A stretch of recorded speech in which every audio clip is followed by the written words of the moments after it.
Okay, we have Carson here, and he wants to go straight to questions. We'll start here on the left side. Hey, Carson, Zach Klein, Channel 2 in Atlanta. With the rules now allowing iPads on the sidelines, how do you think that will help you? Is it too much information overload? What kind of advantages and disadvantages you see where coaches talk to you about this new technology? I actually didn't know that, so that's my first time hearing that. I'm actually super excited about that. That's super cool. I think going back and watching film this past year, I almost wish that we did have iPads on the sideline because there's so many different situations that happen throughout a game.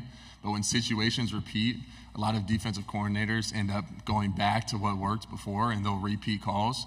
So, being able to see those things and maybe even having like a little I guess you have like one step, or it feels like you might have one step on a defensive coordinator. If you see the look before, if something doesn't go right, they might go back to it, which happened a lot in our games this past year. So I think that'll be super cool to add that and be able to see that.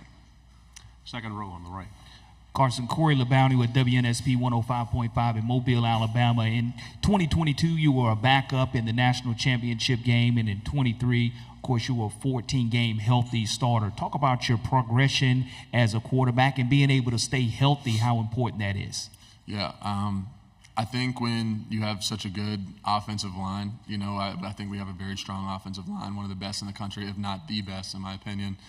It helps me to be able to stay healthy. But as far as the quarterback goes, I think over the course of last year, if you go look at game 1 and then you go look at game 14, it's not even the same quarterback. And then, making the decision to come back this year, I'm excited to see what the progression from game 15 to whatever X amount of games we might play this year is going to look like.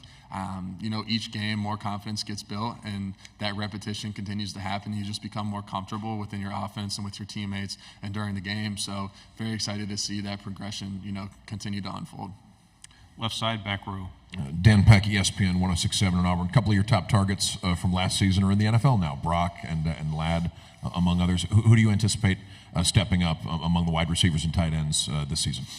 Yeah, I think there's so much depth on our offense and there's so much talent that there's not one or two names that I could really pronounce right now. I'm actually, which makes me excited as a quarterback. I'm very excited to see who those guys are going to be that step up and make those big time plays and those big time moments. We have a lot of big games coming up this year. So who's going to step up? Who's going to be that guy? Who's going to be the go-to guy? Or is there one? Is everybody, going to, contribute equally, which is kind of what we saw last year. There's a lot of guys that stepped up in different games and contributed. So super excited for, the depth that we have and all the talent that we have on offense. Front row, right side. Carson, Eric Bailey with the Tulsa World. For Oklahoma's football team and Oklahoma fans, can you describe how tough a road game is in the SEC for Oklahoma? And also, what is the toughest road game you've played in the conference? Yeah, obviously playing on the road in the SEC is very difficult. Every single game is going to be packed out, And, being a top team in the country like we have been these past couple of years, they're going to show up and they're going to give you your best, Like every time we walk into a stadium, we know that we're going to get their best, and we know that that stadium is going to be packed out. It's going to be loud. It's going to be difficult. There's going to be communication problems, but, you handle that in practice. You practice that, and then once you get in the game, you're comfortable with it. But obviously an SEC schedule is very difficult. I'd say the hardest road game was my first one, was at Auburn. I'd never been on the road before as a starter. Obviously, I had experienced road games from the sideline, knowing how loud it is, but it's different when you're in the heat of it, when you're thrown into the fire and you have to be the one to distinguish the fire. So, but I'd say Auburn, that was definitely, it was very fun. I'll say that, although difficult, very fun, and I definitely enjoyed playing at that stadium. Left side, and then pass it to your left. Tyler Shaw with KBTX and College Station. Texas is another team joining the SEC, and they're on your schedule. Just kind of how much are you looking forward to welcoming them to the league? And then in the past, in the Big 12, it was a penalty for horns down. The SEC, that's not the case. Is that kind of popular horns down gesture, something you and your teammates would maybe like to utilize? I think Coach Smart would be upset if we did that. We'll stay away from that one.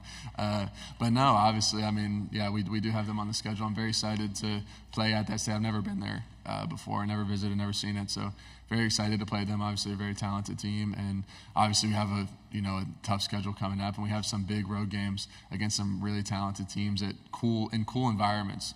So I'm always excited to go on the road and experience someone else's environment. And yeah, I know we have a good schedule coming up. I'm excited about it. Right side of the aisle and then pass it to your left. Jeff Howe, Horns 24/7. Carson, apologize for another Texas-related question, but Bill Norton was a teammate of yours for a couple years at Georgia. Don't know if you still talk to Bill, how well you got to know him while he was at Georgia, but just thoughts on Bill as a person, a player, and what kind of player is Texas getting with Bill Norton?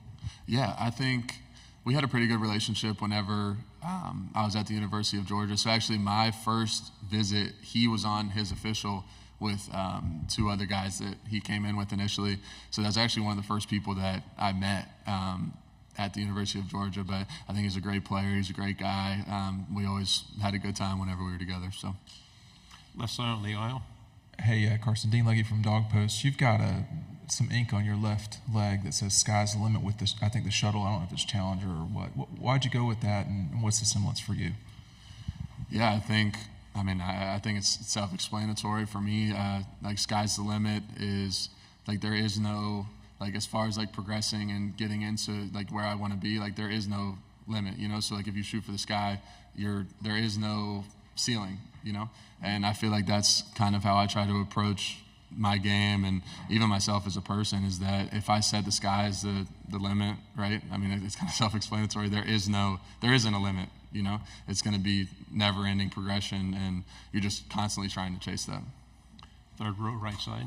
Mason Young with the Tulsa World. Carson, now having the experience that you have of being a starter in this league, any advice for other quarterbacks now coming into the SEC for the first time about what it takes to excel as a quarterback in this league?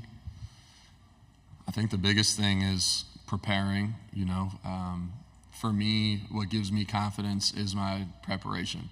So if I prepare the right way on Monday, Tuesday, Wednesday, Thursday, Friday, and then I'm confident going into the game because I don't have anything to worry about. There's no flaws, there's no this. Like I might need to look for this look or look for that, but I think having that preparation aspect is going to give you confidence once you go into the game because it's going to be difficult.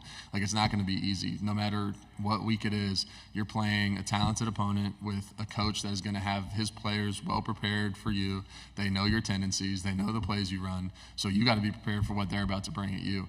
But yeah, I'd say that preparation is the biggest thing that gives me confidence. On the aisle here and then pass it back. Hey, Carson. Tony Reese, WTVM, Columbus, Georgia. Can you talk about the type of player Michael Williams is and kind of what he means to the team? Yeah, absolutely. I mean, Michael is truly like one of the most talented, gifted athletes that I've seen come through the University of Georgia, and that's a lot, you know, given the guys that have come before him at his position. But I mean, he's a top dog. You know, he's going to make plays in the backfield. He's going to shed blocks. He's going to be able to pass rush, and him having that ability to play on every single down and have such an impact that he has is what makes him such a great player. And then beyond that, the guy that he is, the person that he is beyond the football field makes him even better, in my opinion. So, no, he's a great guy. On the aisle, please. Carson, Aaron Mukes, WALB. You're obviously a confident guy. How have you been able to balance that confidence now in year two as a starter, Heisman Trophy candidate, and not gotten overconfident at this point? Yeah, for me, I like to, you know, put my focus on the team around me and focus on what's actually important. You know, when you focus on the team and you really put other people before yourself and you are selfless and you focus on your wide receivers, you focus on the O-line, you focus on the tight ends, you focus on the defense, you focus on the team as a whole, it kind of takes all that, you know, outside noise and pressure of these individual awards and individual statistics, and it puts it on, okay, let's win this week, and then let's win the next week, and then so on and so forth. And when those things happen and you can focus on the team and everybody on the team is on that same mindset, that's when those individual, you know, kind of awards start to happen. So, like I said, just focusing on the main thing and keeping that the main thing. Final question, left side. Trevor Denton, Way 31. Carson, Nick Saban was just talking about you on the SEC Network broadcast, saying that he knows you well from when you were committed there. How close were you to joining Alabama, and kind of what's your relationship like with Coach Saban?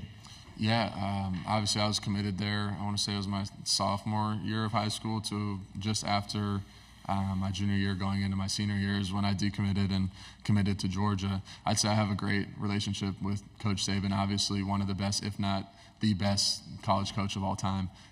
You know, his demeanor, the way he approaches the game, his intelligence level towards football, the respect that he demands from his players. I think we had a great relationship. Obviously, I never got to experience him actually being a coach, but from what I've heard and from what I was able to see in building a relationship with him, I mean, he's an amazing coach and an amazing person as well.